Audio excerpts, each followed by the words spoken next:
የነዳጅ መጨመር ቀጣይነት ያለው ማህበራዊ ቀውስ ሊያመጣ የሚችል ስለሆነ ተገቢውን ጥንቃቄ በማድረግ ራሳችንን ሊመጣ ከሚችለው ነገር መታደግ አግባብነት ያለው ስለመሆኑ ጠበቃና የህግ አማካሪ አያሌው ቢታንያ ነኝ። ይህ የማህበራዊ ጉዳይ ምን እናስተውል፣ እንዴት ራሳችንን እንገንባ፣ ኢኮኖሚውና ማህበራዊ ህይወታችንን እንዴት ባለ መልኩ እናሰናስል የሚለው መልከታ ነው። ግላዊ መልከታዬ ነው።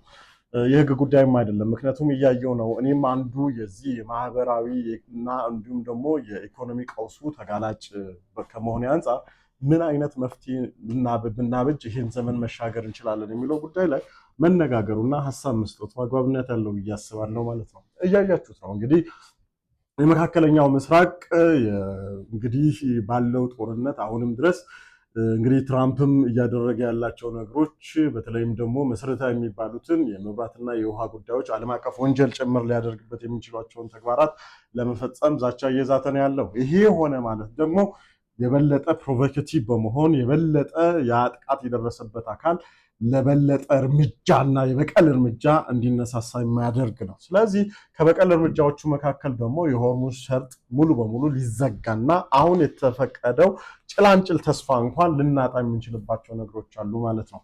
እንግዲህ እኛ ደግሞ ከነዳጅ ጋር በተያያዘ የነዳጅ ጥገኛ ከሚባሉ ሀገራት መካከል አንዷ ሀገር ሀገራችን ኢትዮጵያ ነች።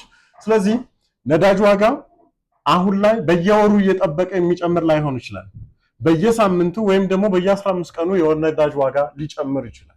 ይህ ሲሆን በተለይ የንግዱ ማህበረሰብ እያንዳንዷን ነገር የሚያገኘው ነገር ከትርፍ አንጻር የሚመለከት ስለሆነ በእጁ ላይ ያለውን ቀሪ ሀብት ሙሉ በሙሉ ሸጦ ባዶ ከመሆኑ በፊት የዋጋ ልዩነት ወይም የዋጋ መጨመር ሊያደርግ ይችላል። የዋጋ መጨመሩ ምክንያት የትራንስፖርት አገልግሎት አለመኖር ሊሆን ይችላል፣ የነዳጅ ዋጋ አለመኖር፣ የነዳጅ በቂ አቅርቦት አለመኖር ሊሆን ይችላል። ሌሎችም ጉዳዮች ተደማምረውበት ዋጋ ሊጨምር ይችላል። እኛም የምናገኛቸው የገቢ መጠኖች ሙሉ በሙሉ በሚባል ደረጃ ሊመጥፍ ይችላል ማለት ነው።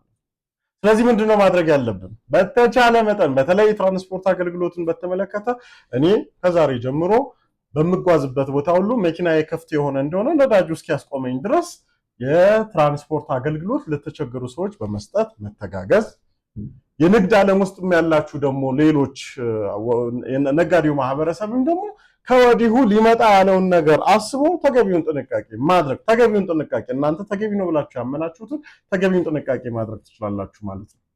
እንደ ዜጋም እንደ ሀገርም ደግሞ ሀገረ መንግስቱ ልዩ የሆነ ፖሊሲና ስትራቴጂ ሊነድፍ ይገባል። ይህ የማይሆን የሆነ እንደሆነ ከባድ የሆነ ማህበራዊና ኢኮኖሚያዊ ቀውስ ከፊታችን በጣም በአጭር ቀናት ውስጥ ሊመጣ የሚችል ነገር ይታየኛልና ስለዚህ ተገቢውን ጥንቃቄ እንድናደርግ ነው። እርስ በርስ የመተባበር ባህላችን፣ የመተጋገዝ ባህላችን አሁን ላይ ነው የበለጠ ጎልቶ ሊወጣ የሚገባው ላለው እንግዲህ እንድንተባበር፣ አብረን እንድንለወጥ፣ አብረን ይህን የመከራ ጊዜ እንድንተሸጋገር ለሁሉም ሰው ሼር፣ ኮፒ ሊንክ ማድረግና አትርሱ። አመሰግናለሁ።